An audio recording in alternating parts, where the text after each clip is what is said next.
Up only. 10, 9, ignition sequence start. 6, 5, 4, 3, 2, 1, 0. All engine running. Liftoff. We have a liftoff. Up only. Hello and welcome to Up Only TV. I'm Ledger, done with my sandwich, and we are ready to get on with the show. Thank you for joining us today. Let me say thank you to our partners, FTX. Go to uponly.tv/FTX. You can trade there today, swap directly from one asset to the other. It's simple, it's easy. It's the same app you've known and loved since 2014 with Blockfolio renamed to FTX. I almost did it, Cobie. You can earn 8% interest on your first $10,000, 5% interest beyond that with everything that you put on the FTX app. uponly.tv/FTX. Thanks to FTX for being our partners for Up Only. What's up, my friend? Hello, mate. How are you? It's been a while. It's been a minute. You look like you might have joined a renegade militia in the meantime, but Really? I thought I looked a bit like a farmer. You look good. You look good. That's all Thanks. that matters. Thanks. I got recognized as Cobie for the first time ever Did you run? while I was having breakfast with my parents. But they said something. I didn't really follow what it was because I didn't realize they were speaking to me because it doesn't happen to me ever. And then they kind of like walked off, and I just like stared blankly at them. And I spent the rest of the day wondering, like, did they mean like me? Were they like, or did they think I was Macaulay Culkin? Like, I don't know if they actually thought it was me. But anyway, I'm gonna pretend that it was, and not go out in public anymore. But you didn't panic at all, right? Well, I didn't understand what was happening until afterwards, and then because they said they were like a big fan and they loved watching my work, and I was like, do they mean like Home Alone, or do they mean Up Only TV? Who knows? Joseph, welcome to the show. Nice to have you. How you doing?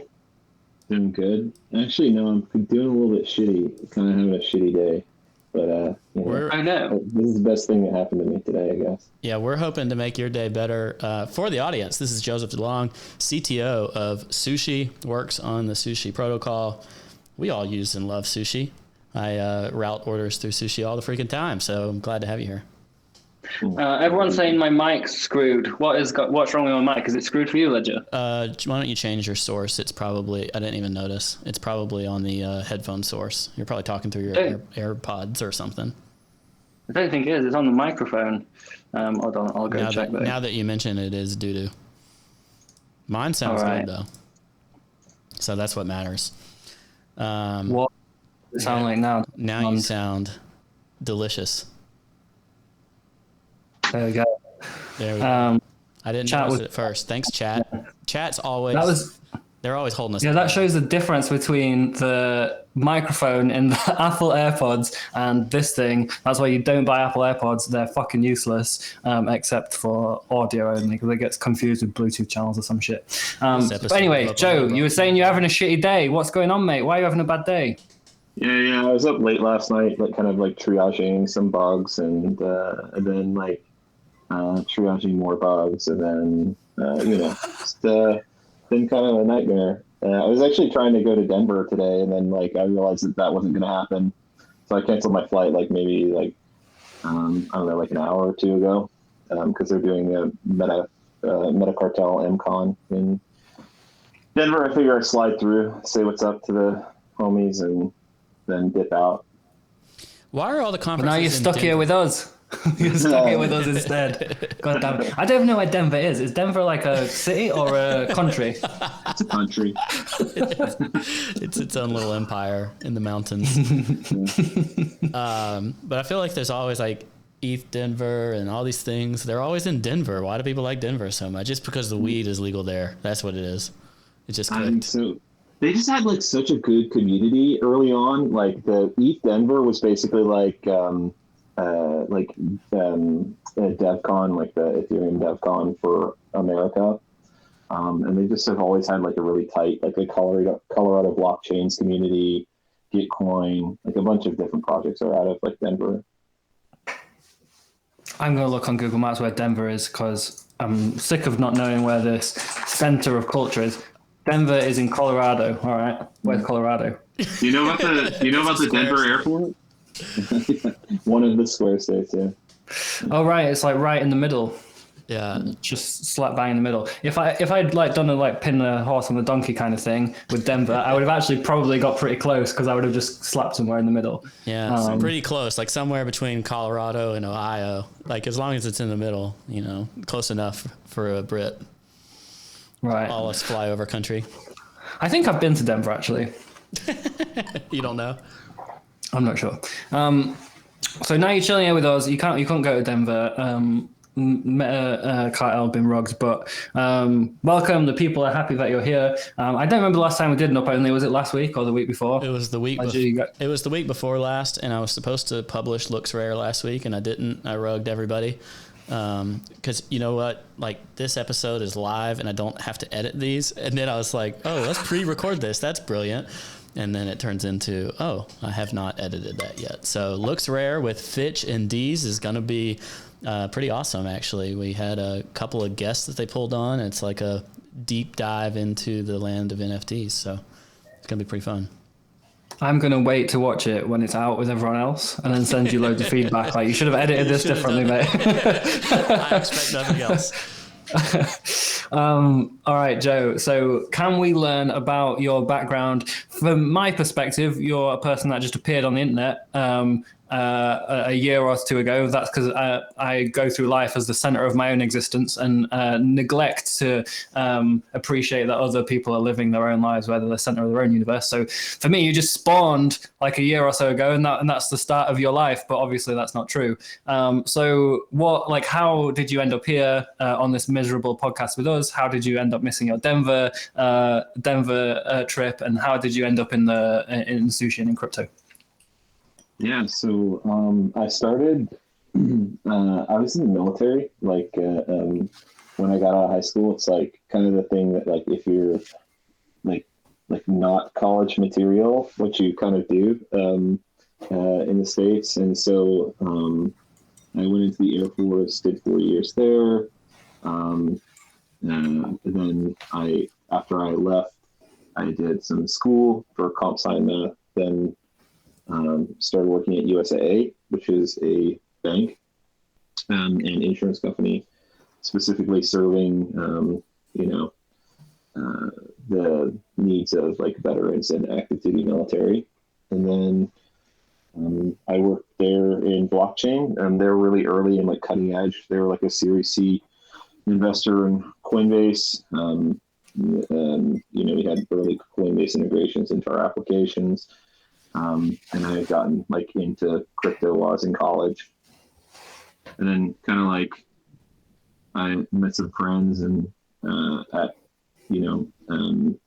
and we kind of went to a hackathon. We actually went to Denver, and we built some like wild naturally Web3 type stuff, and then like I was here in San Antonio, which is where I live. And my buddy who lives in Dallas, which is like, it's also in Texas, but like Texas is like really spread apart. So there's like 5.5 hours away. And I was like, hey man, I think I'm gonna, I heard Joe Lubin, this is at South by Southwest. I heard Joe Lubin's going to be at South by, and I'm just going to go like corner him and show him our Web3 app. And it was like, okay, that's Johnny. Shout out. He like lets me do all the like crazy things that like most people should tell you not to do. And then they have like this is like the heyday of like 2017 too. So like Consensus has rented out like a 2-story bar and are just serving drinks all day. And so I just like go in and like corner Joe Lubin and like kind of show him what we had been working on, which is like this like. It would be like a decentralized version of SETI at home, and he didn't call security on me, and it was like I don't want to invest in this, but like I think you could help me with E2. Like that's after like some time, it's like the brevity version, and then we worked on E2. we kind of built that, shipped the beacon chain, which is like running live right now. And then in between there, did a short stint at Dapper Labs, working on Flow. And then Maki asked me if I want to join Sushi, and I joined Sushi in January. And yeah, it's been fun ever since. And then Sushi, I know there's Maki, I know there's you, and then like Sushi, the rest of it is just the logo to me if I try and visualize what Sushi is. But like, how many people are there behind it, and how does it work? Because I guess it's not really like a company, so to speak. So like, how does hiring work? How do you like work with engineers in the team, and what's the operations of it like? Yeah, we do everything through like the communication is mostly through Telegram or Discord. We do have like regular email type stuff. Pay goes through Sabliers. It's like a streaming payment system. Yeah. And we can just kind of like put your salary in there, and it's actually really nice because we don't have to do anything; it just kind of like goes. And you don't really have to worry about cash flow because it's some random smart contract that nobody knows about could replace all payroll systems. 100%, yeah. That's awesome. And so then, yeah. Is it officially a DAO? Like, does Sushi run as a DAO? Yeah. Okay. Mm-hmm. Yeah. Sushi's a DAO. We have, we have 24 team members. On our core team, we have like I think 15 of those are developers, either 15 or 16. If you include the technical writer, probably 16. Ledger, when you said "holy crap," did you say "holy crap" that's a lot, or "holy crap" you'd expect more? I guess both. I mean, how can it be both? It's like it seems like a lot in the short life that Sushi's had, and it seems like not enough when you consider the amount of throughput that Sushi has. You know. Like the dollars that go through Sushi. Does that make sense? Yeah, that's the wild thing. Yeah, it's like we think about that all the time. It's like, okay, there's like $5 billion in this exchange. Like, keeps you up sometimes.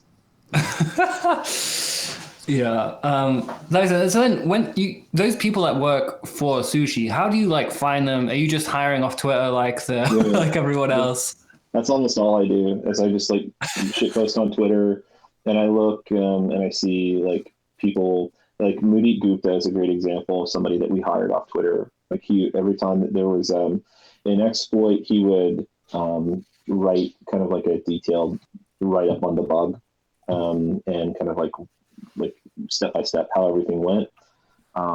We were actually looking for a long time for a senior Solidity developer.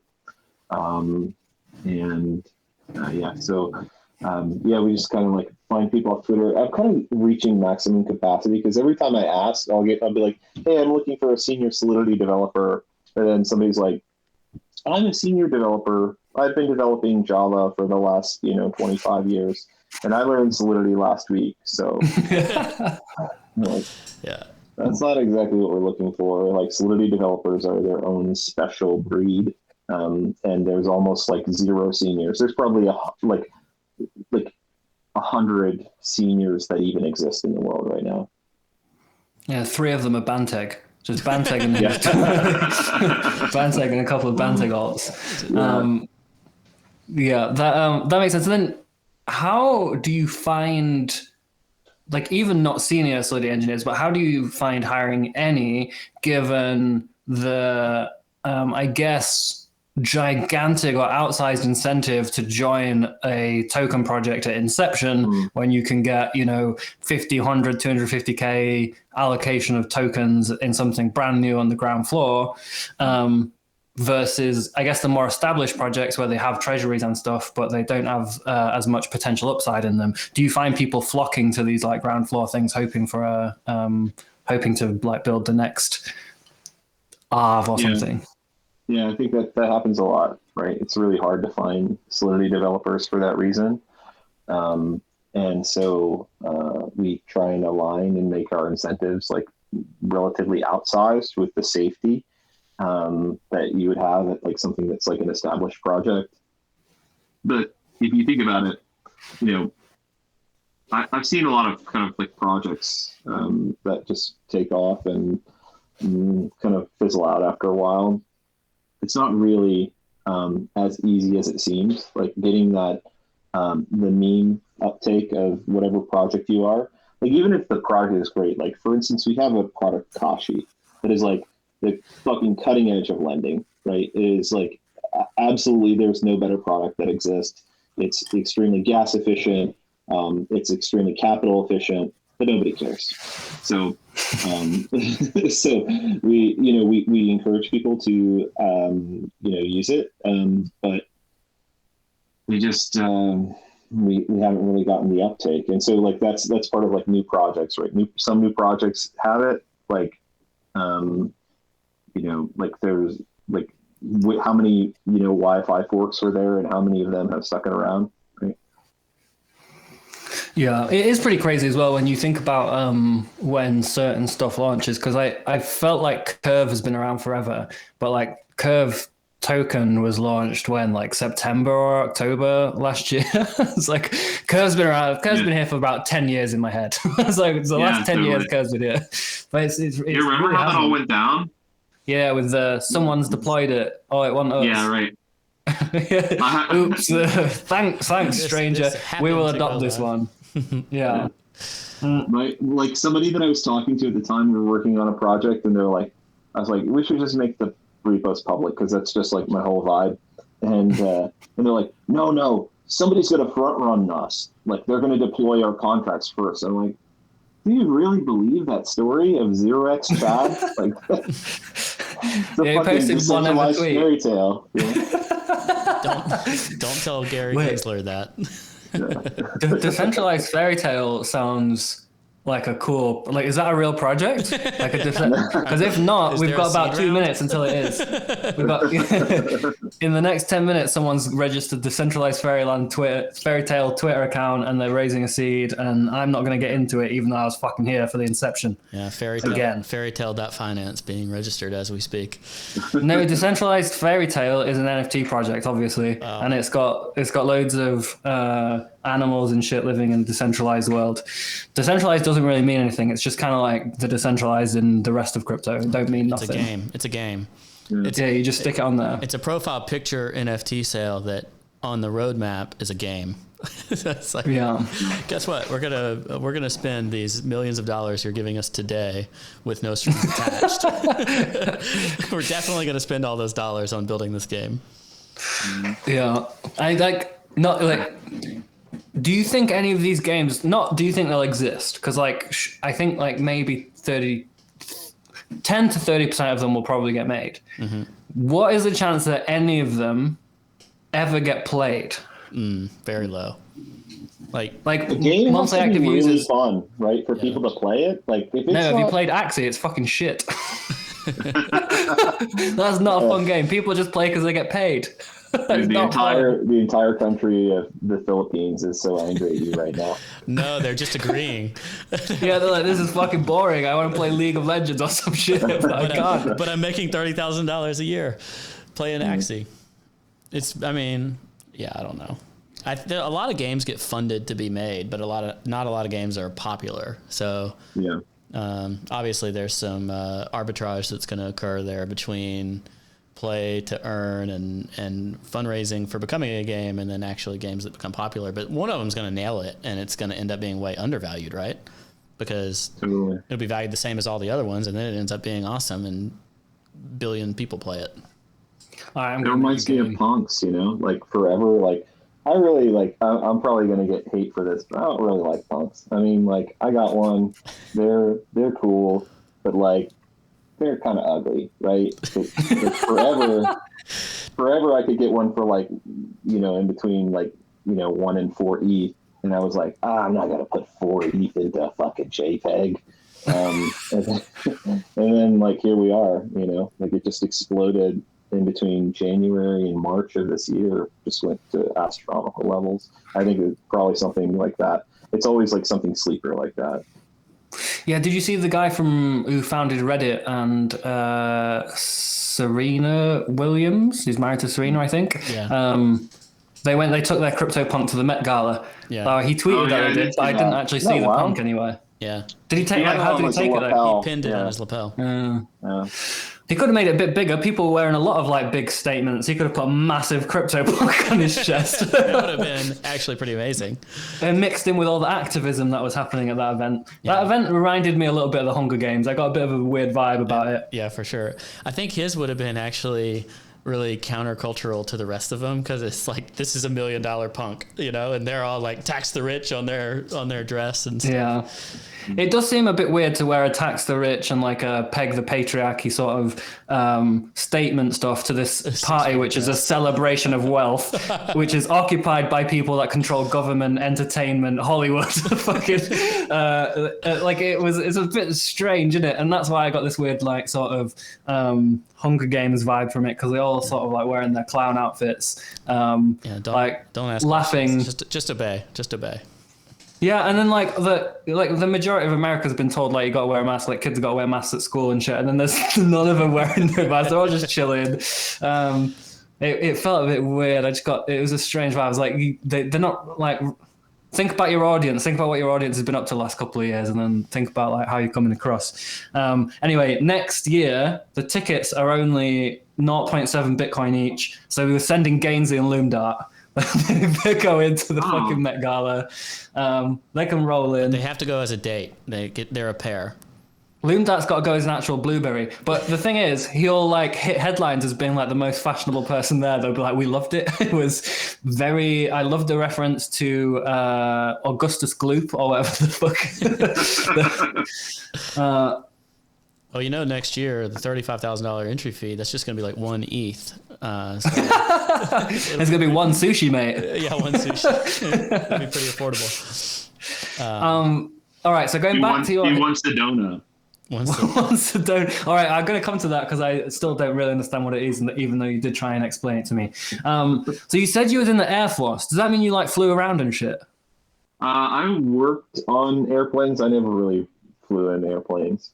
Did you get a cool jacket that maybe looks a little bit like this, but says US Air Force? Because I used to have one that I bought in America, and I went to a festival and it got stolen, and I've always wanted a replacement. So I was wondering if I could have yours. I had BDUs, which are like the camouflage and stuff. I never had a cool jacket. Like I was the plebeian level. Yeah. Was it like? I guess you don't know if it's strange, but I always find thinking about myself in those experiences to be really strange. I don't think I would have been able to handle it, to be honest. How did you find it? And then how did you find like coming out of the military and going to education and then going into like crypto, which I guess is also a sort of psychedelic experience? Yeah, it was really formative for me. The one thing that I really learned in the military was that essentially nobody knows what's going on at any time. So it's just like crypto. It's such a guiding force for life to understand that everybody who's around you is just as equally confused as you, but most of them are kind of like putting on a brave face and of course I know what that fucking Greek symbol in this white paper means. You don't know what a mu is? Okay. Fucking idiot. But like it's a chart pattern. It's a animated GIF is what it is. It's the 151st Pokemon.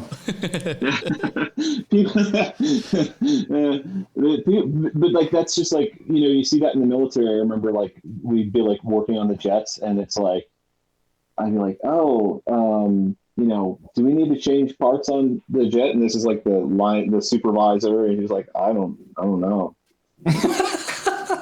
Let me go check the clipboard. Like, I mean, there's only like 20 jets. You probably keep them in your head, Man. And from that to the smooth, efficient working of a DAO. Yeah. Oh my God. Every day I wake up and I wonder, like, why do I work for a DAO? It's like, so much of it is like not direct power, and it's soft power and negotiations, and like it's a lot harder than working at a normal job. That's for sure. Yeah. What do you think the main difference are? You think it's like the sort of a normal job, there's a sense of hierarchy and structure that allows you just to overrule people? Yeah, it's the crypto anarchism that's leaked into like the social dynamics of people who want to work for a DAO, and they think that flat organizations are a thing that can actually exist, and just the reality of that is that they can't. So, people need hierarchy to determine, because there has to be somebody, and hierarchy is also like part leadership. That you have to have somebody who has to stand by what happened, right? Like if something bad happens, you have to stand by that. Something good happens, you get to stand by it. But like, when something shitty happens, like when we lose $1 million for a hack for Miso, like we have to pay a fucking $1 million bounty. I got to stand by that as being the idiot who made that happen. And but also like I get the praise when it's when we cross $5 billion in TVL. So was any of the code that you worked on before, was it open source in the sense of like it was a flat, just kind of open repo, anybody could come in and provide contributions, or was most of your stuff like siloed and then you showed it to the world? Yeah, it was all like kind of like dark, like these dark repos that you have at the Fortune 500s. Flow, probably some of that is public now. Yeah. But I think even when we were working on it, we were kind of like still pre-alpha, and so that was kind of kept us in-house. Oh shit! I forgot I owned Flow. I've got locked Flow somewhere. Fucking hell! Does that still work? Does it still exist? Yeah. Mm-hmm. Has it still got JPEGs on there? People are still top shotting or whatever. Oh, that's good news. Yeah. I'm glad to do this podcast, Ledger. Otherwise, I would never know where my investments are. Cobie's like, is my $50 million unlocked? I forgot about those tens of $1 million over there. Screw you. I love Flow. Love those guys. Love Roham, and I think Top Shot is super. Like, it's a total other side of the spectrum of what people are building in decentralized finance. It's like the thing I like about Flow and DACA Labs just in general is like you go through the Ethereum Foundation, it'll take years to do anything, or you go through like a lot of these foundations, it'll take years to go through. Flow has a Kanban board, and they're like, okay, when are we going to put a stable coin on Flow? When are we going to get X bridge to Flow? When are we going to get this support on Flow? And they kind of like just have a board, and they move things along, and things actually get like put very rapidly. And so I think that we'll see kind of like a huge expansion of Flow over the next few years. Yeah.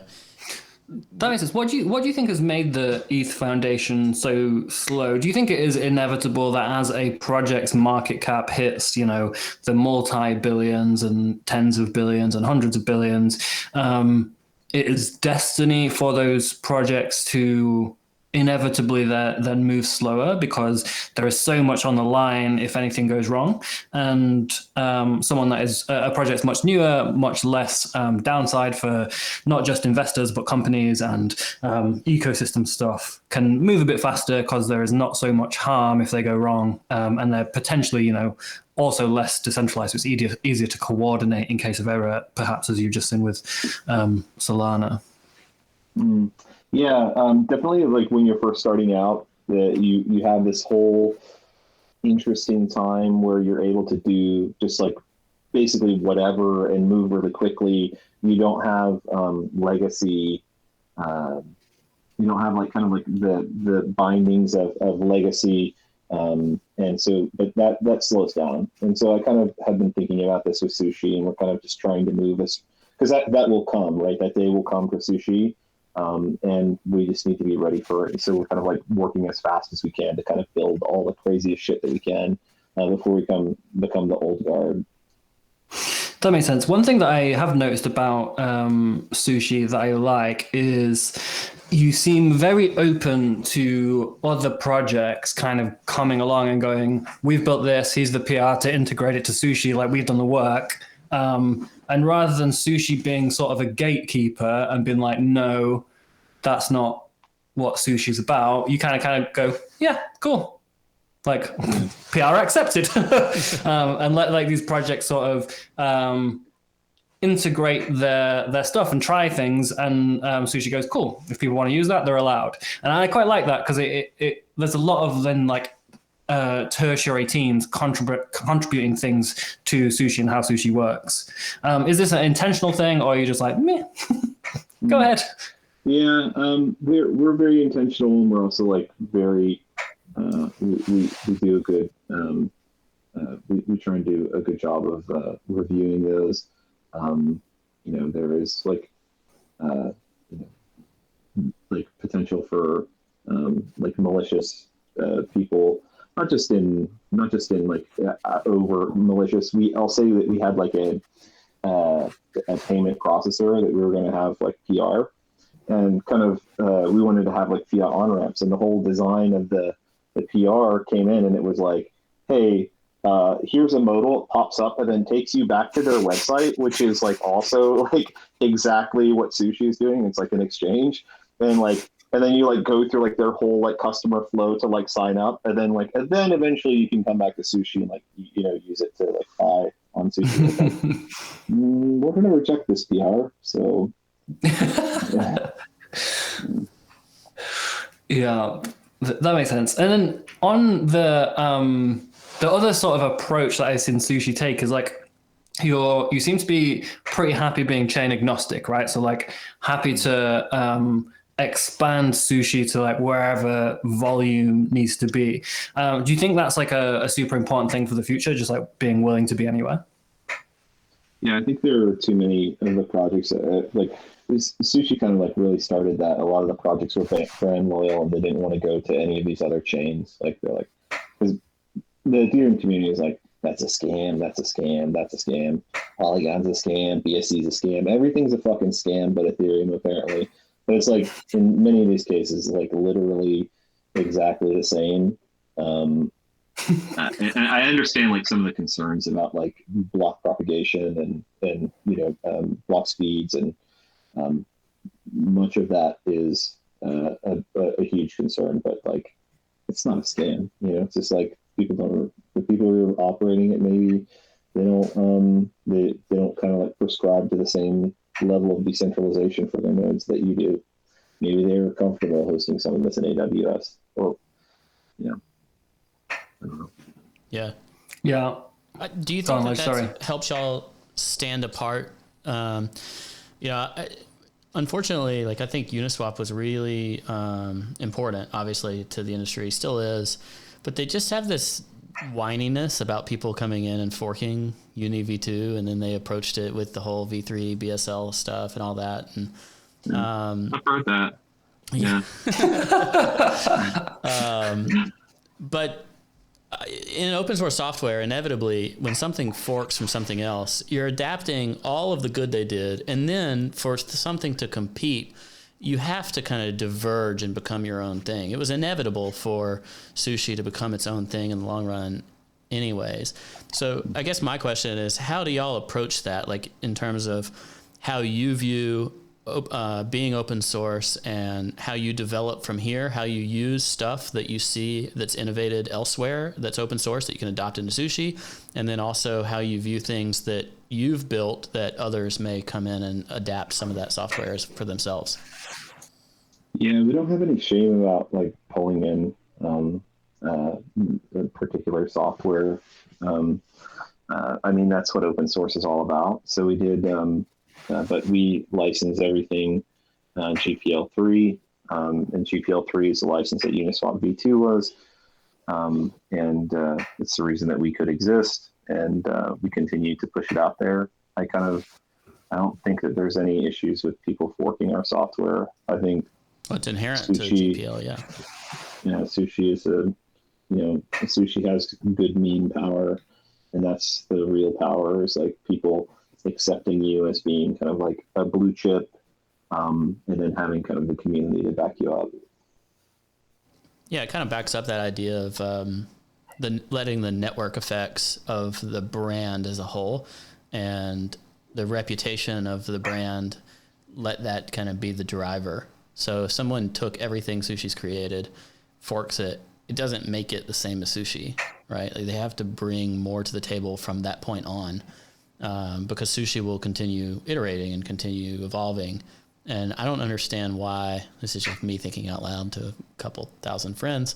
Like, I don't understand, I don't understand why like Uniswap has not really embraced the open source mantra that they started with, and the BSL seems like a real cop-out type of way to I can act open explain source. it to you. Sure. They built Uniswap using a Ethereum Foundation grant. Ethereum Foundation grant terms require you to make an open source license. And they decided that they were going to be the sole beneficiaries of the thing. They then moved to a BSL license. So it's and like crypto anarchists become businessmen. Yeah, interesting. Yeah, I think that makes sense strategically. But I love the open source nature of the ecosystem. And I don't mean anything. I don't mean anything. Everything we do around us, it like exists for that sole reason. There's like this kind of like there's like two types of developers that change the world, and they're like the Steve Jobs or the Bill Gates type people, right? Who are making like these like kind of like large scale software systems. And then there's like one random dude in like Missouri who makes one particular subset of, a GNU library that every single like Unix distribution on Earth like relies on. And so like the whole world literally runs on open source, like Strawstroop, Dijkstra, these guys built open source. They have a much larger impact than, they probably have a larger impact on what you do in your day than maybe the president even does. But their ability to make money is not near what any of those closed systems or non-open source systems created, but they're very important. So what's interesting to me about what a DAO model or something in crypto is that it enables financializing that same mindset, and there can be monetary components. So that Sushi is kind of one of the very early projects that's setting the tone for what that looks like and how you can embrace open source and embrace this chaotic governance system. As you mentioned, DAO's difficult, but at the same time, there are financial incentives for those that participate, which has been notoriously challenging in open source software in the past. So how do y'all account for that, and like how to try to be good stewards of, that opportunity? Yeah, we're going to give back everything that was given to us. Every single software that we write is going to be GPL-free. That's awesome. I don't know if, Cobie, are you familiar with the GPL? The ecosystem I came from is like all GPL. But it's actually... I know nothing. Anything that's got to do with rules. Yeah, it's almost more aggressive. It is more aggressive towards open, like in terms of being pro open source than like a MIT license, because you can't wrap it and commercialize it. Like you can't turn that code into commercial code. It's against the license itself. So the only way to take open source code that's GPL and do something else with it is to continue making it GPL or continue making it open source, because it's called a copyleft license. So it's actually really, it's a very CryptoPunk-ish approach towards licensing, which I admire. Wait, CryptoPunk licensing was bad though, wasn't it? Oh, you meant like CryptoPunk, not like the pictures? Not the JPEGs, just right. The mentality. That makes sense. I don't know too much about all the licensing stuff. I know that Uni V3 had the, special fucking license and shit. But the only thing I know is that my favorite thing about crypto Twitter is people's beefs, whether they're real or fake, I don't care. But I love it. It's so fun. Like, I love participating in the fake beefs. I love watching them play out. I love watching Udi dunk on whoever and someone dunking back. I love it when the underdog gets like a great tweet in. It's so much fun. It's a great part of crypto Twitter. And the only one I don't enjoy is Uni versus Sushi, because it seems cruel. It seems like it's actually like people just fucking hate each other, and like they're trying to send mean fucking things to each other rather than some sort of back and forth banter, ironic rivalry. This one just feels like if someone's going to get knifed or something. It's like, don't go to the same conference because like someone might die. I don't like it. Is it bi-directional or is it just Uni hates sushi? I mean, I fucking hate him. Like, especially after today, we like have worked really hard to kind of like shake this ridiculous fork moniker. And so we built this all new AMM from scratch. And they're kind of desperately grabbing to say that it was a fork of their project, which it wasn't. It was a all brand new code base, and Hayden, you're an idiot. We built it all ourselves. I'm sorry that you have trouble grasping that. See, it's a real fucking, it's a mean thing. Yeah. It's not like a ironic banter. Like, it's not like you versus Ledger versus Rune, or it's not like Ledger versus Solana, or it's not like Ledger. Ledger, why do you have so many? This one's like fucking bloodlust. It's like, is there room for another card in Dubai? Just Uni versus Sushi in Dubai. I'll crush them, man. Gloves up. Yeah. It's mean. I don't like it. It's the one I don't like seeing. But yeah. All right. I need to ask about the Kia Sedona. Like, what the fuck's going on? Why is everyone posting pictures of fucking Sedonas all of a sudden? This project JPEG's Automart came to Miso, and they built like this like, it's like people who are good at like advertising and I don't know, just general memery, alternate reality game where they're selling imaginary Kia Sedonas, imaginary 2007 Kia Sedonas. And when they first told me about it, I laughed my ass off because of how specific it was. Like, the fucking 2007 Kia Sedona. It's like such a the fucking Sedoniacs are gonna like murder me. But like my first reaction is like, this is such a middle of the road car, you know. It's like it's something that you could totally ignore, you know. And I just laughed my ass off. I was like, oh yeah, we definitely have to do this. And so it was memed into reality of kind of 2007 Kia Sedonas, and yeah, I mean, it like flows into a lot of things because a lot of people on crypto Twitter are flexing, like, you know, bull market, they just got their Maserati or their Lambo. Cobie would never do that. You always gotta have that awkward shot with like the your arm like all the way over so you can also get the watch in the photo. Yeah. I had several Rolexes on my timeline in the past 48 hours. It's making me a little wear nervous. A few of them, you know, yeah. And then grab the steering wheel. Yeah, definitely making me nervous. I've seen the Kia Sedona looks a little bit like it would be a good vehicle if you'd accidentally commit homicide or something. It looks like it's like goes under the radar, but it looks functional. A lot of boot space for the body. It looks handy.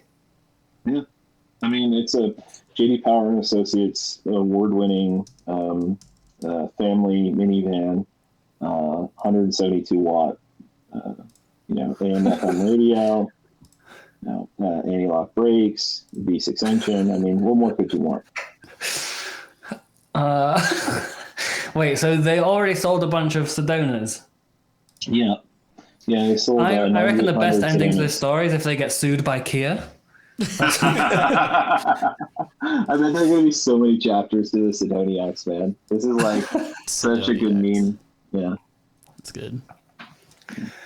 Here, all right, I'm gonna look at these later. JPEGs Automart. Yeah. It's put it right there. Oh yeah, you can. If you want to pull up the website, it's pretty dope. I gotta make it bigger.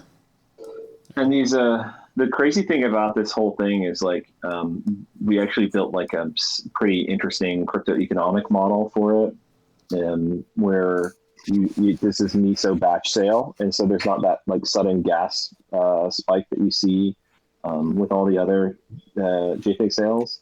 And then there also is this like, say you basically are buying an ERC20, and then that token is redemptive for an NFT. And that NFT, you can kind of like keep the ERC20 as long as you want, right? You can sell it, you can choose to reveal it for an NFT, but it's kind of like a sealed pack of Pokemon cards, and that's what I like about it. We're not forced to reveal in a group, no gas spikes, and the NFT that you're getting is truly random. Like if you remember, a lot of these the 10K sales, it'll be like you get at least token IDs, right? And token ID has a value in the NFT space, low and high, or funny numbers, and so. Like this completely eliminates any of those vectors, right? The token ID is like random. The one that you get is random, and then also you have like this whole liquid market of tokens to redeem, so it's like a natural floor. The most important question I can think of is: does the JPEG Kia Sedona cost more than a real Kia Sedona? Not yet. Okay. I don't know. I haven't checked recently because the auction just ended, but it's like 500 USD or something for a Kia Sedona NFT. And how much for a Kia Sedona? Like 600? Yeah, I was about to say you could Yeah, like almost certainly 3,800. Like I looked because we were gonna buy a few. a few. You're gonna sweep the floor of real life Kia Sedonas. We definitely bought one. I'll say that. We've been trying to like make videos and stuff with it, like drifting, and Naturally. it doesn't drift very well, you know. Oh my god. Well, you gotta roll. So next time you're gonna see you rolling into Denver, East Denver, in a fucking Kia Sedona from like 15 years ago. So Yeah, is this just another highly popular NFT sale where I've missed it? Like Yeah. I was supposed to claim a Sedona. I didn't even know this was a thing. I mean, the website's elite, so I'm definitely I'm not gonna make it. I'm about to FOMO these while we're on air. Are they on secondary yet? They're on Sushi. There's like a because this is just for the ERC20. Yeah. And then the ERC20 is like 1-to-1 redemptive with like the Kia Sedona NFT. And so you can cop some donuts, but there's like it'll be like another week or so until we put up the redemption contract. All right. Well, God, I hope Kia sues. That's the greatest story ever. Yeah, me too. That would be so good. well, I apologize if there's any technical issues in the show. I'm gonna hop off to the side computer over here and cop some donuts. Oh God, he's not even joking. No, of course I'm not joking. I'm looking it up. Yeah, but you know that's a bearish signal to the chat that you're buying. Yeah, that's why I'm doing it. I don't want them to buy. I got to get in, and so they can counter trade me all they want. I just got to figure out how to do it. I'm a little bit of a boomer with this. Let's see, JPEG on Mart. There we go. All right. JPEGs on Mart. And has Sushi been working on an NFT marketplace competitor to OpenSea, given the recent OpenSea front-running insider trading Nate drama? R.I.P. Nate. Yeah, I got super tricked by all those people tweeting about tweeting apologies as Nate. Ice bag strikes again. Dude, I read it like 10 times and I was like, his wife's boyfriend's dog? Like, what? What am I reading? But yeah, we're building Show You, which is an NFT platform. Shout out Levex. That's our developer. He's the lead developer over there. And Amanda Aoki's the BD for that. And kind of like, they're building a marketplace and like an interesting experience for NFT sales. Like kind of a lot of it is always work in progress, but I think we're going to see a launch in October or Show You. Amazing. That sounds cool. Yeah. I wondered when it seems like OpenSea's been sort of unchallenged for a while. Like, Rarible's completely useless in it. It doesn't work. And I mean, OpenSea barely works. Too, Yeah, Rarible OpenSea lies on OpenSea. Oh, API. really? I didn't even know that. OpenSea barely works itself, and it just seems to have remained sort of unchallenged. And Nifty Gateway was winning for a while. They had all the volume in December of last year, January. I feel like they just completely lost all market share. We topped them as well, Ledger. Yeah, Joseph, you're gonna have to watch out, man. Like something dicey could happen because we tend to be the top for things that are important. Our guests, yeah, I think it's the the top. top for donuts. That's great. Yeah, Ledger just bought some, so there's two things that suggest it might be. Yeah, you're in big trouble. So Nifty Gateway is like I was on there, and my biggest complaint was there was that first Beeple sale that I think it says politics is bullshit. It was like his dollar drop. I was like, oh sweet, like these are this is a dollar drop. I get it. People are flipping them. I was like, they're $1,500. Like, okay, I'm in. And then it was like you couldn't spend ETH on a secondary sale. You had to use a credit card. And then I was like, well, who has a credit card? Like, and I just like completely ignored it. And then I had the worst FOMO like maybe 2-3 weeks ago. It's like, that's like, I think those are floor 60 ETH on the politics are bullshit. They're like, not going to make it. And they price everything in dollars as well, and it makes you think about stuff. You like, you like that costs $50,000, and you're like, I was like, oh, whatever, it's just one ETH, Yeah, exactly. It's like I saw something the other day, and it was like that cost $60,000, and I was like, I'm not paying $6,000 for fucking anything, dude. And then there's something else, and it was like, this is like 30 ETH, and I was like, I'll take that. I'll take that animated snake. And I was like, wait, fuck. $50,000 is like 10 ETH, or like 12, 13, 14 ETH or something. It's like, it doesn't make sense. If you price stuff in dollars, I don't want to buy it. That sounds like a lot. Yeah, you can't price anything in dollars right now. It's not good. It's very dangerous. Sometimes even when MetaMask shows you the dollar value, you're like, why have you put that there? Just take it away. If no one wants to see that. Yeah. Or if you're making an ETH transaction and it's like ETH plus the gas, it'll be like $10,000 for what you're doing. You're like, I don't know. Yeah. I mean, just the gas fee alone, it's $300 to make a transaction sometimes. Right now, it's pretty intense. Yeah, it says like 0.1. It says 0.1, like 350, and you're like, 0.1 is weird. What the fuck is going on? Yeah. Do you think most of what y'all are doing with Sushi will be on layer 2 and alternate chains, like in terms of volume, before too long, or do you think? Yeah, definitely. I think especially Arbitrum in particular. As we're rolling out Trident, we're going to have a lot of increased capital efficiency too, and so that's going to drive up our volume. And so I think we'll see it. We're already seeing like a lot on other chains. I think like Polygon, we had like a huge uptake there. Arbitrum, we're seeing a huge uptake there. We're seeing minor uptakes on FTM, AVAX, Harmony One. What is Harmony One? Harmony's another EVM chain. Wow. I've never heard of Harmony One. Oh, you want to hear the Sushi list? Oh man, this is the best. Yeah. We have Ethereum, Polygon, Phantom, Arbitrum, OKEX, Heco, BSC, XI, Harmony, Avalanche, Celo, Palm, and Moonriver. Cobie, what do you reckon the combined market cap of those is? It's probably a couple of trillion or something.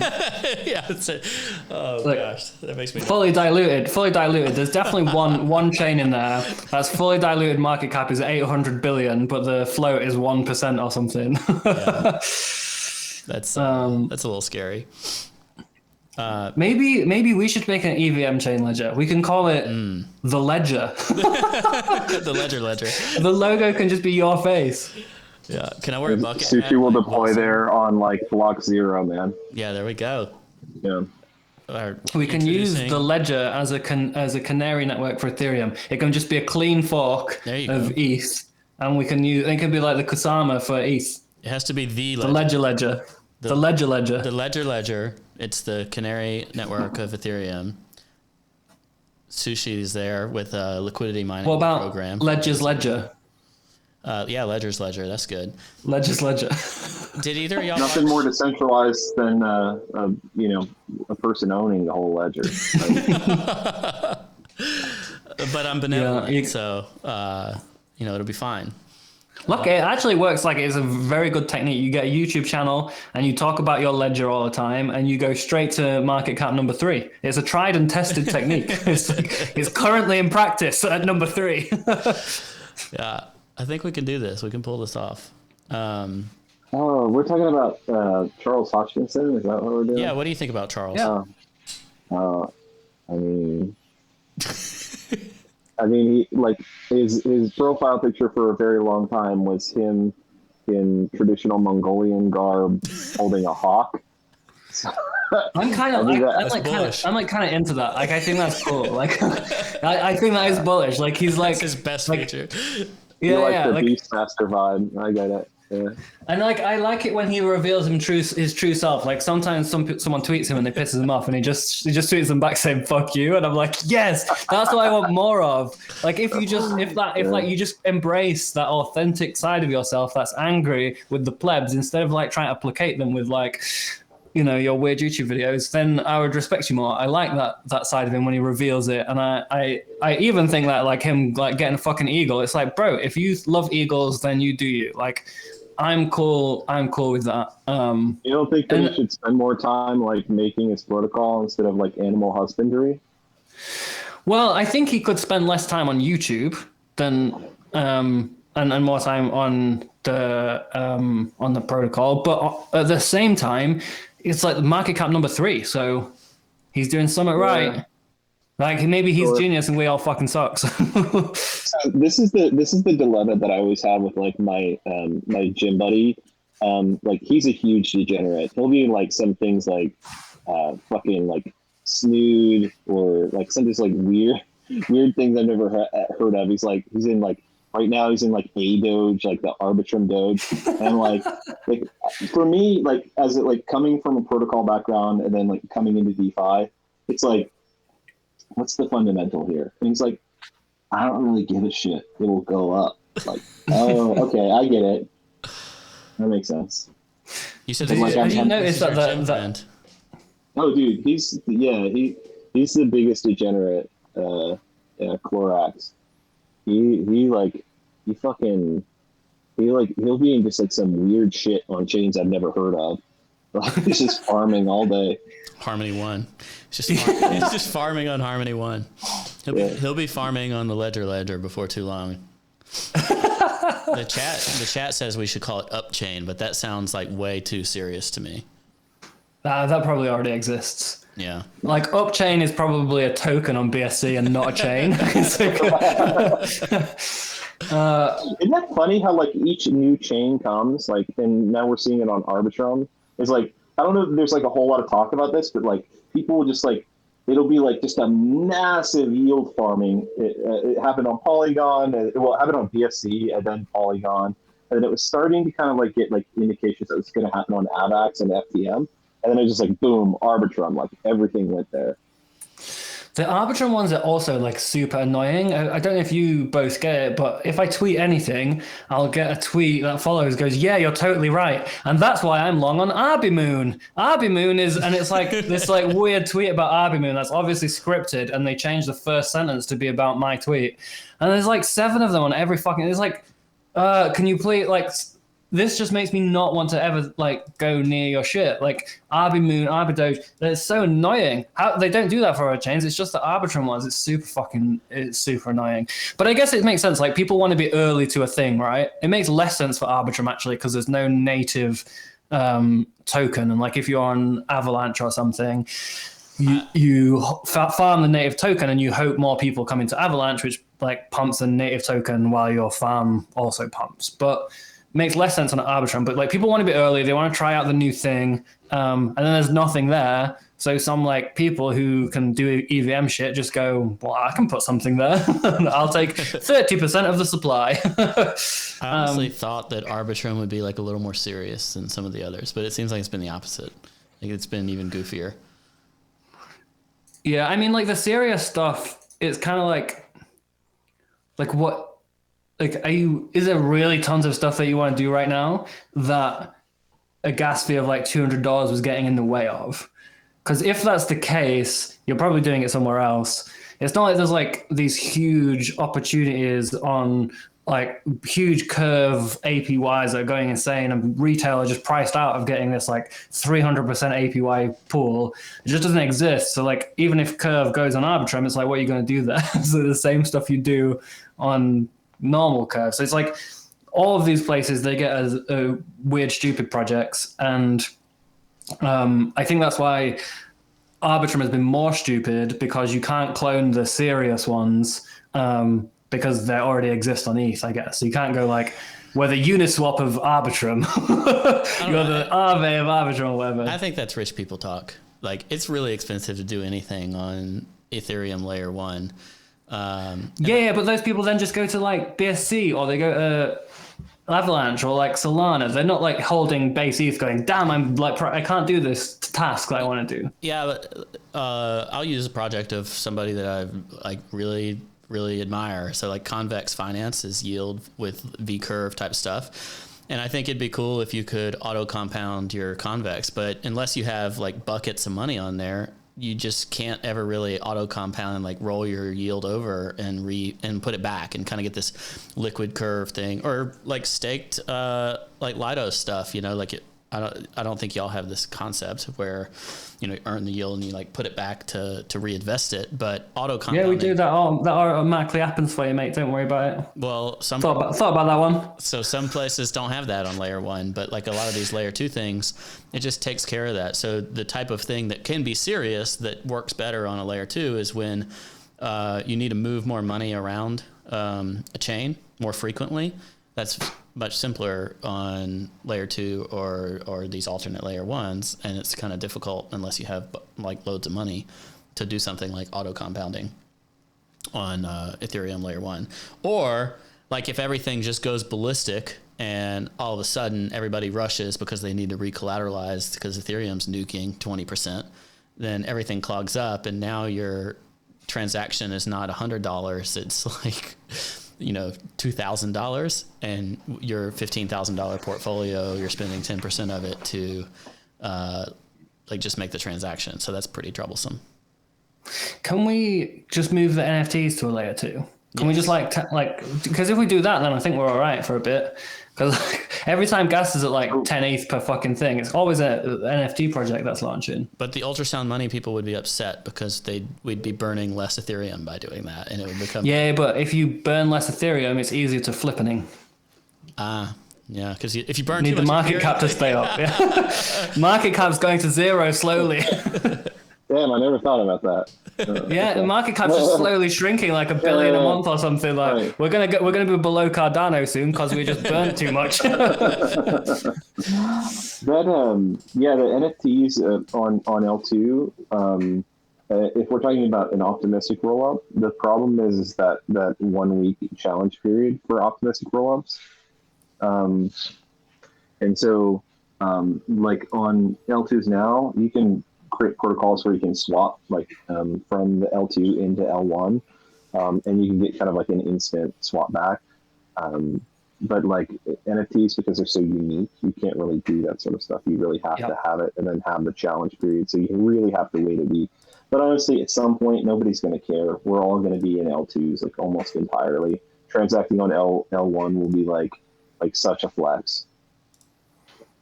Yeah, it's just Tetranode alone. Buying his coffee and paying like 100 grand in fees. He's just like waiting at the coffee shop and be like, I'll just stay here until this confirms and goes through with my fee. Hey, will it be a flex though, or will it be like riding a horse? Like, will it be like, like, you know, like you see people on the street sometimes they're in like a horse and cart or some shit. You're like, is that a flex, or does you just look like something people don't do no more? Yeah. I don't know, but we have something great from our beloved moderator, Luke.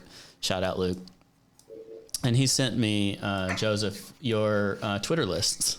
So this is fun. So I thought we'd just give these a read of the Twitter list that you've made. Oh my god, that's the guy that follows me, the CryptoPunk dude. He gets me like, he's got me like 3 times. Oh yeah. He's like, he got me so many times that I had to like label it. Yeah, he got me and he gets me. I send it to someone, and then between the point of me sending it and then when I see it again, I realize it's fake, and then I have to like send another message to the person being like, I was just trying to get you. I didn't get got. I was trying to get you. Yeah, it didn't really go for 100,000 ETH. So a couple of favorites here. The Apocalypse Dream Team, definitely we need to check out who's on that. And then cool people I am mean to. I need a backstory there. Like that list is only 0x Tuba and Dan Robinson. Awesome. Frat Stars of Finance, and then the best one is down here, which is people who own a ninja sword. So who are these people? The people that you look at and you're like, yeah, you definitely own a decorative ninja sword. Pretty sure. Love it. Those are good lists. I want to get a ninja sword. Yeah, then you can get on this Twitter list. That's definitely a good reason. You can probably get a ninja sword for like sub 1 ETH, Cobie. Yeah, but I want a good one. Yeah, you could probably get a really great ninja sword for sub 1 ETH. Can you get like a proper old one, like a ninja sword that was like used in the Age of Ninjas, in the Ninja War? That might be more than 1 ETH. Ninja War. A game-worn ninja sword. Oh my god. Yeah. I don't know. I just like to make lists and they're fun. And yeah, these are good put lists. My friends and then put people that I hate on there. Yeah. Yeah. Thank you, Luke, for sending that to me. I thoroughly enjoyed it. So if we want to go back in time to the people in chat keep spamming this. So were you around for the Chef Nomi sagas and the whole drama in the early days of sushi? I don't even remember when it was. Like time all blurs into one. It was in like 2020. October, September, I think. It was 1 year ago. Yeah. And 1 year ago. That feels like a decade. Yeah. Unreal. Feels like Major history. But I was farming like all the other degenerates, and I was following that story, but I didn't join until January, so it was way gone. And is Larry Cermak still on the multi-sig for sushi? yeah. That's awesome. Is Larry Carrot trustworthy though? I don't Do you know. want Larry? Put Larry to the test. He's with the Block, right? Yeah, he's the director of the Block Research. Oh, okay. Cool.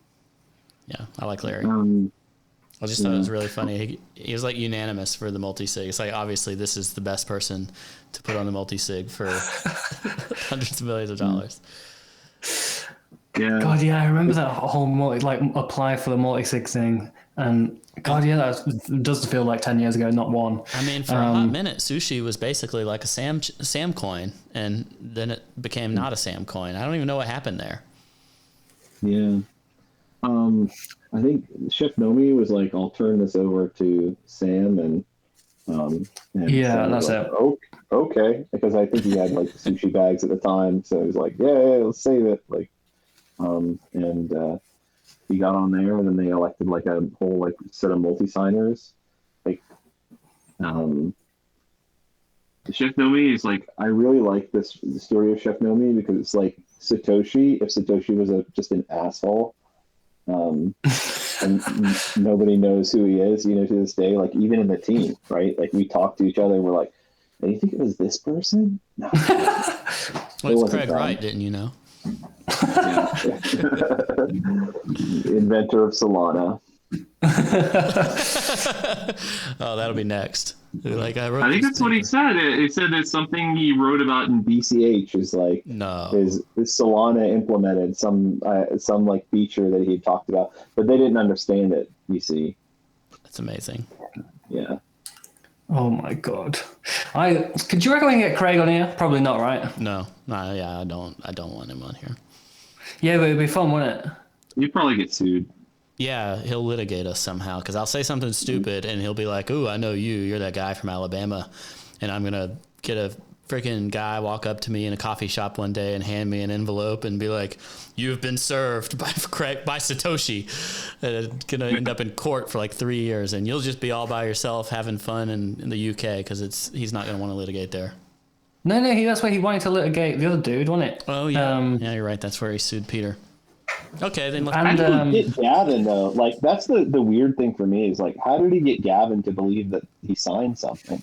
Like Gavin's like I don't know, man. Like an elite computer scientist. Like I don't know. So that weird. doesn't make him have common sense though. True. I don't know. He must have had something good, like some kind of good forgery or something like that. Yeah. But yeah, I think it was. I think he should sue. I think he should come on because you're right. It'll be easier to sue you, but you have more money than him, so he'll just go back. But you don't know who he's bankrolled by though. Like, if people actually believe he's Satoshi, that's big bankroll, I think. So, That's just silly. The risk reward seems not great for us either way. But what we can do is we can just refer him to our sponsor, FTX. Look, this show is actually FTX's show now, and you're suing Sam. So have fun. Dear Sam, this case is going to be $1 billion. I hope you're okay with that price increase on the sponsorship. Speaking of team sizes, I saw a photo of like what he said like was the FTX team a few days ago, and it was like 30 people in the photo. I was like, damn, that's a fucking 30 people driving an empire. It's crazy. Yeah, it's definitely more than that. That was a portion of the team because there were some people that I know work there that weren't in that picture. But there was a tweet recently from him that said there is only 5 engineers in the team or something. No, there's no way that's true. There was a tweet that someone I replied to it and said 5. And I was like, what the fuck? I don't believe that. I didn't believe it, but that's definitely what he said. Yeah, there's no way you could get away with that. Who do you reckon is the most likely candidate for Satoshi? Hal Finney. You reckon? Yeah, I think it was Hal. Yeah. I mean, Hal died and the coins haven't moved. Hal was like in cryptography. He was in these like Hashcash groups and CryptoPunk groups. Cypherpunk. Sorry, got poisoned by the NFT. But yeah. Yeah, seems reasonable. Rest in peace to the greatest. Fair enough. People in chat are saying Udi. It's Udi. Yeah, I definitely think that Hal Finney is the most likely person. And there were a couple of like the earliest Bitcoin transactions. I forget who all was involved in that. Not Zabo. What's his name? Oh, he banned me. Yeah. He's blocked me. I had to mute him because he went like pretty crazy in his Twitter. Oh yeah, you don't like his politics, do you? I mean, no, they're not my favorite. No. And Adam Back was one of the early people like making Bitcoin transactions. Yeah, Zabo. That's how you pronounce it, right? SZABO. Yeah. I say Sabo, but I might be saying it wrong. You also say who cares? Ov. Yeah. Look, it's British English. That's how we say it here. I know the founders are also in London and they don't say that, but look, I pretend not to see it. Yeah, but Hal Finney definitely makes most sense. I have another question for you, Joseph, which is if you had to put 2 like elite Ethereum smart contract developers against each other for a code off, who would it be? Like just to like hack one another or something. Chris Black versus himself. Who's he? I mean, that's just every day. It's always him versus himself. I'd probably put like Nick Johnson versus Moody Gupta. Versus who? The Moody Gupta. Man, I'm not gonna make it. I don't know any of these people y'all are talking about. Yeah, this is some serious nerd shit. Yeah. What? Good question though, Ledger.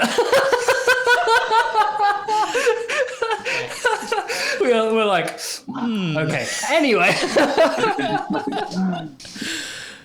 This is that part in the show where people that are listening are like, how does this guy host this show? It was late at night and BitLord wanted to talk. Yeah. I don't know. I'm just kind of baffled by engineering within the Ethereum ecosystem, because you look at it and there's like coins popping up every 20 minutes, and it's like new project and clone the RC20s and this is our stuff and what we're doing. At the same time, there seems to be like 10 people that know, like really, really deeply know what they're doing, that are just like brilliant developers. So it seems like kind of two paradigms. So I just imagine 98% of the people working in Ethereum are just copy pasta of the 2% of people that know what they're doing. Yeah. And then also, like, the thing is like people will make these, like, I don't know, they're software developers, and they don't really understand economics or like kind of like any of the design patterns of DeFi, and so they'll make something that like seems, I mean, it will like make money and it will pump and it will be something that people are doing like farming, but really it's just like an advanced Ponzi scheme, where the participants understand, but the creator of the protocol probably doesn't. It's like, I feel like some of those people who are like really seriously into like farming and dumping, they all have this, it's like almost like gambling. It's like this gamified aspect. You have to go in, you have to understand how the farming works in particular, try and find your edge, farm a bunch and dump and or farm and hold or something, right?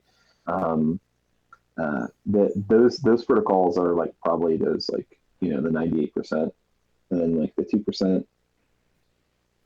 wind up joining teams, I think, and building bigger things.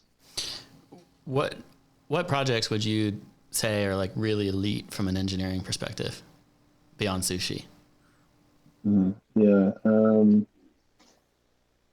None. Arbitrum's up there. I mean, they're into protocols, right? Like, and in fact, like, I probably didn't invest in Arbitrum, like thinking that they were going to be like the Pepsi of rollups, but it goes on the wall of things that I thought that were wound up being wrong.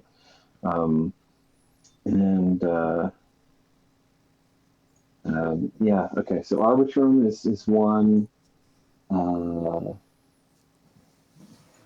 Yeah, not so many more in DeFi that I would say. I don't know. I can't probably think about it on the spot, but Arbitrum's up there. Yeah.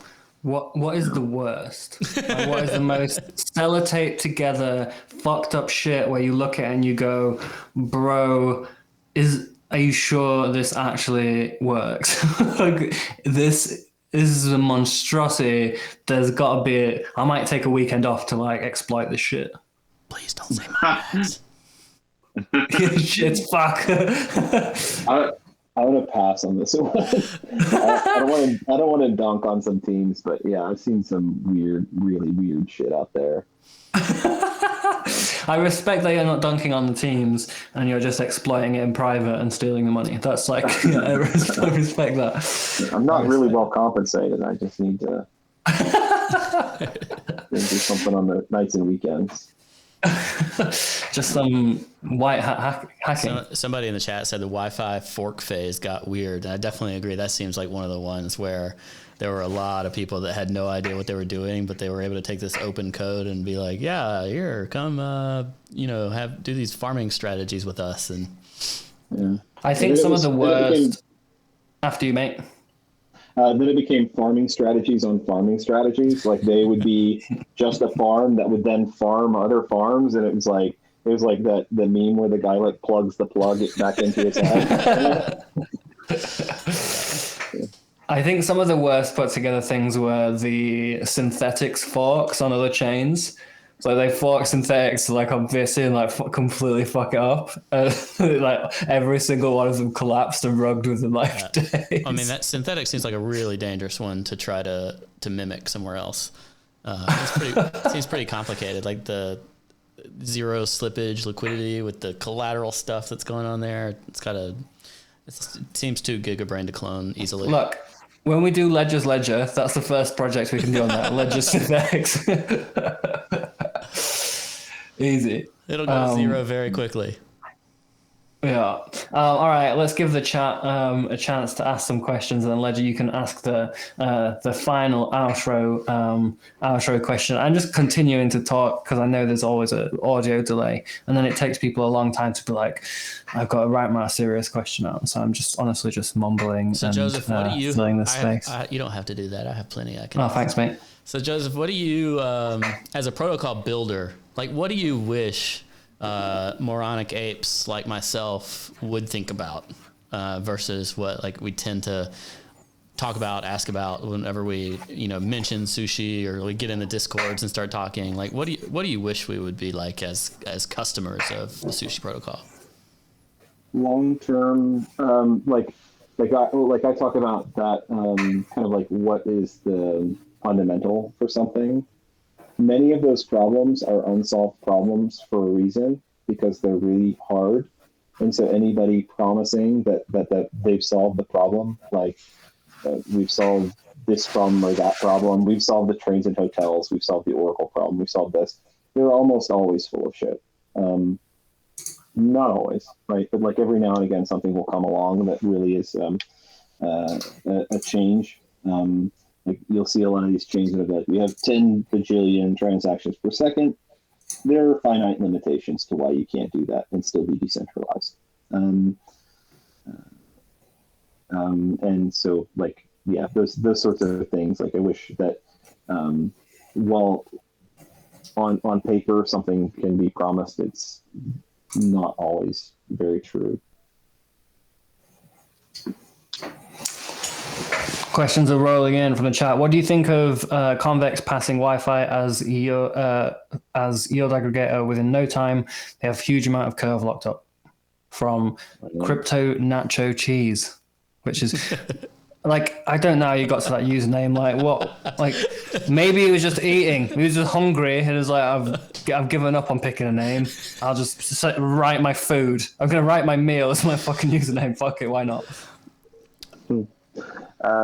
Yeah, I don't know enough about convex finance, but I do know that we're part of the Yearn ecosystem at Sushi, so I'm rolling with my Yearn eco homies.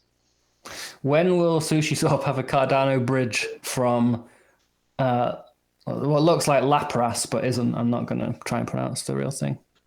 Whenever Cardano has an EVM compatible chain with a simple to use bridge, I just follow the pattern that all these other chains are following. Don't mind me. Deploy everywhere. Yeah. They go everywhere, so when it's possible. Don't mind me, 1962 says, ask Joseph how he manages to coordinate SushiSwap product development given how many things they're doing and decentralization stuff. Yeah, it's pretty much a nightmare to wrangle this, especially like in a DAO, and then especially with like not always formal business relationships.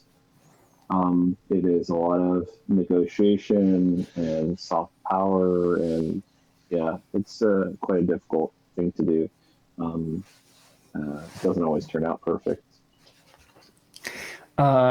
Sergey Nakamoto says, what's missing in DeFi right now to properly cross the chasm? Or what's the proper abstraction layer for normies? I think I'll say two things. Options, like really a really liquid options market, so that we can kind of make structured products to kind of have a more robust portfolio. And the second thing is this idea that we're asking people to install an extension into their browser, something that my mom definitely can't do, my dad definitely can't do. Then take care of their keys, sign up for Coinbase or wherever on board fiat, then figure out how to price gas, and then wait for your transaction to mine. That's like, you really need a PhD in this thing to do anything right now. And once we kind of like eliminate those roadblocks, we're going to see a huge growth in the number of users. 108 Gang says, what's it like being one of the only non-anons on the Sushi team? Sucks. Like people always, like I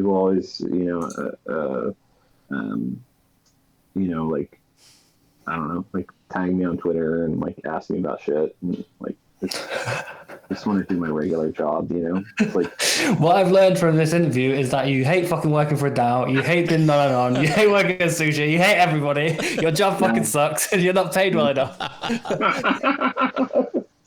But you know what it is? You know what it's about though? It's about we actually have crossed the chasm with DeFi. Like, complain as much as I will, the reason I'm still here or the reason I'm anywhere is because what we're building is actually fucking badass, and we're actually going to change the future, like long term. But like, you know, the day to day sucks because it's like a miserable existence with, you know, competitors and bullies and regulators and just the overall dynamic. And yeah, so I think it'll get better. And the point is to change the world. As a follow up to what you said earlier about being too hard to use, I like to ask people about what they think it'll be like in the future. Do you think there's a future where it is you can interact with DeFi in a mobile only experience, or you know, something that's as simple as Robinhood or whatever, but still maintain a degree of decentralization? Yes, it will be like Web 2 for the most part. I think Flow has it right in the way that they design their wallet system. They have kind of like this hook that when you go to a web page, it says, it like gives you kind of like wallet options. You click one and then you log in to that wallet. And so that's probably going to be the best experience. Gas pricing is, we're never going to be able to do that. We have to kind of like abstract that away from the user. And so, yeah, I think we're going to see like a Web 2 experience with decentralized overtones, but you can't do 100%, especially with fiat on-ramps or custodial wallets. You have to have some sort of like service, but it should be able to be like a one-click kind of like offboarding into your own custody. Yeah, I think that makes a lot of sense. When we had Taylor on from My Crypto, she was talking about, after the show, a EIP out there for basically controlling one wallet from another. And that was interesting to me in thinking of what it might look like to create more of that native experience. Because you could have a mobile wallet, but really you're controlling something mobile, but custody is off on like some safer wallet, you know? And I see. I think that would be really cool. And then the other thing to that, you said abstracting the gas. It seems like that mobile experience would probably be layer 2 by default, right? So like you're never really touching layer 1 on the mobile version. Yeah, I think we should all be in layer 2s like permanently. This layer 1 is too congested, and just like the internet, I don't use. You know, if I'm going across a country, we're hitting a BGP backbone. We're not hitting like, you know, an Ethernet cable that's like run under the ground. I think in that same sense, we need to have kind of the same infrastructure, and Ethereum and Ethereum 2 will be that BGP, and then your L2s and shards will be more like your local networks. Yeah, I think that is reasonable. Like we could look back and say, hey, remember when we used to put frickin' CryptoKitties like all on chain, like the resources that we used to do all that. I have so many CryptoKitties stuck in a wallet because this transfer so high that it doesn't even make sense. It's too bad they didn't pull a CryptoPunks. Like you just have millions of dollars stuck. Somebody does out there. Cobie probably does. Cobie probably lost a ledger. It's like sitting in like the gap between his like sink and toilet or something, and it's got like 100 CryptoPunks on it. No, I didn't do CryptoPunks very well. I bought some. I don't know what year. I don't know if it was last year or the year before. I can't remember. But like not many, and didn't really get it. And then December of last year, bought some more, and I couldn't figure out which like wild white I wanted.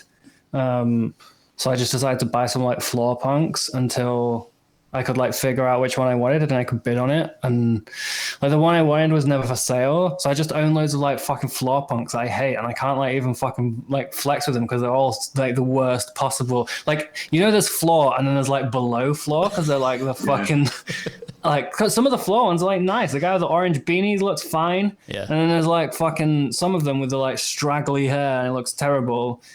See, I like the straggly hair ones. Can you send it to me? I want to see. Yeah, but you can have it, mate. I'll sell you it. Or the mohawk. The mohawk, I'm not into it.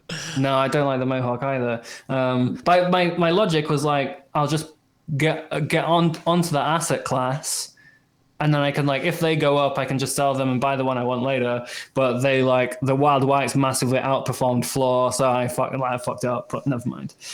Wait, never mind. So you held CryptoPunks throughout this massive pump, and you're complaining about it, right? Like, you could sell. Yeah, because I can't flex with them because they fucking suck. People are like, why'd you buy that? I didn't know what to do. I didn't get it. Gonna see like a dozen floor CryptoPunks, and people are like, man, these are really ugly, and they haven't been on sale for 3 years. And we all know it's Cobie. See them pop up. No, it was only I only got like 8 or something. Only 8 CryptoPunks. Yeah. One day. Never mind. One day you'll make it. Y'all live on me bids? Any what? Ledger. Yeah, we've discovered. Ledger's a big Meebit fan. We've discovered a non-listener, Cobie. Yeah, maybe we've talked about Meebits a little bit on the show. I minted a rare Meebit, but I'm still gonna. He bought one Meebit and got like one of the fucking top 10 rarest fucking ones. Really? And then I told him to sell it on day one, and he didn't. He bag held it all the way to fucking zero. And then the start of the NFT wave came, and he fucking sold it before the pump. I didn't do it on purpose. And you're getting. You get an alien or something, or one of the. It was a nice one, but it's not a doxed situation. Okay. But yeah, I have like some humans and like a pig. But yeah. I think some of them are pretty cool. They the punk floor sweep happened while I was not available to change the price of my Meebit. So before I got home, it wasn't on the floor. It wasn't like the cheapest one, but it got swept up as people started speculating that Meebits would follow punks. So I could have done better, but what else is new? What else is new? Me not capitalizing on a move? I can't believe it. NFT is too difficult. I don't like it. The floor sweeping is kind of an annoying mechanic because you kind of like want to have things on sale, but then you get pissed off when they get sold through a floor sweep. I want to get sold not through a floor sweep, right? Yeah. I don't know. The other day, the new Art Blocks curated project came out, and I was like, oh, look, a bunch of these are available for 2.5 ETH. I don't know. And it's like, I could have punted a couple of them. I mean, just a couple of ETH. And didn't do it. And everybody was really bearish about NFTs at the time, so I didn't do it. And today the floor is like 38 ETH each. So they pulled a casual 15x in 48 hours that I did not capture. The NFTs that Saka, I don't know how to pronounce his name, tweeted that there's like only 100 of them. They're all really colorful and they're made like AI art or something. They're really good. I like them. They're the first NFT where I'm like, actually, that's quite nice. It's I talked to the guy on a Spaces, the Art Blocks founder and the guy that created these. It's called Explosion of Color.